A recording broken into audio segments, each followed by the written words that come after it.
Sir. আমি এখানে দুটো প্রশ্ন করবো আপনাকে। সেটা হচ্ছে যখন যখন আপনাকে কেউ একজন কানেক্ট করলো, আপনার বাচ্চার সমস্যার কথা শুনলো এবং আপনাকে যখন বললো যে এটা একটা ইউজ করতে হবে, আপনার ডাউট হয়েছিল না হ্যাঁ অথবা না? হ্যাঁ স্যার, ডাউট হয়েছিল। ডাউট হয়েছিল। আচ্ছা ডাউট করার পরে কোনো কারণে তার কথায় বিশ্বাস করে আপনি প্রোডাক্টটা ইউজ করছেন। তা আপনার বাচ্চা প্রোডাক্টটা কি ইউজ করছে? কি স্যার? আপনার বাচ্চা প্রোডাক্টটা এই হানিটাকে ইউজ করছে? হ্যাঁ, ইউজ করছে এবং খুব ভালো বেনিফিট পেয়েছি। কারণ আমার বাচ্চার একটু ঘন ঘন ঠান্ডা লেগে যেত, সর্দি কাশিতে একটু প্রবলেম হতো। ঘন ঘন মানে সর্দি কাশিটা হতো। ঠিক আছে? তো এটা ইউজ করছি আমি বেশিদিন নয়, এই ১ মাসের মতো ইউজ করছি। তো আমি ভালো বেনিফিট পেয়েছি। এই মাসটার কোনো রকম প্রবলেম হয়নি, কোনো ডাক্তারকে দেখাতে হয়নি, কোনো ওষুধ ওকে খাওয়াতে হয়নি।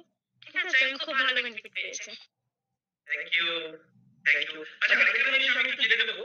সেটা হচ্ছে আপনি প্রোডাক্টটা যখন পেয়েছিলেন পয়সাটা কিভাবে দিয়েছিলেন? হ্যাঁ, আমি অনলাইন পেমেন্ট করেছিলাম। অনলাইন পেমেন্ট করলেন কি করে? এখন তো ধরুন ফেক আর ফ্রডে তো ভরে গেছে। কিভাবে অনলাইন পেমেন্ট করলেন আপনি? কি জিনিস